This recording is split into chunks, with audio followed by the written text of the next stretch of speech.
বলেছে A B C একটি ব্যবসা শুরু করলো, এতে তারা 29,000 টাকা লাভ করলো। এ ও বি এর মূলধনের অনুপাত এত, বি ও সি এর মূলধনের অনুপাত এত, তবে এ কত টাকা পায়। তাহলে মূলধনের এখানে যেহেতু সবার সময় সমান, সেই জন্য মূলধনের অনুপাত যা, সেখান থেকে প্রফিট রেশিও সেম হবে। ঠিক আছে, তাহলে হচ্ছে গিয়ে দেখো A/B দেওয়া আছে আর B/C দেওয়া আছে, সেখান থেকে আমাদের বের করতে হবে কি A/B/C।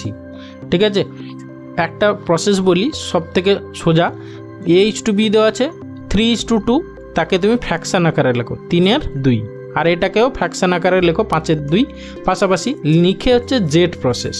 ঠিক আছে, করলে হচ্ছে দেখো তাহলে 3×5 = 15, তাহলে তোমার দাঁড়াচ্ছে A/B/C কত দাঁড়াবে।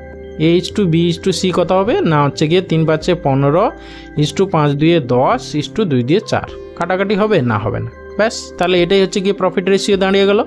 হ্যাঁ, তাহলে মূলধনের রেশিও যা, প্রফিট রেশিও তা, এটাই দাঁড়িয়ে গেল। তাহলে এবারে চেয়েছে হচ্ছে গিয়ে 29,000 টাকার মধ্যে এ কতটা পাবে। ঠিক আছে, টোটাল কত ইউনিট হচ্ছে দেখো, তোমার 5×4=19, 29 ইউনিট মানে 29,000।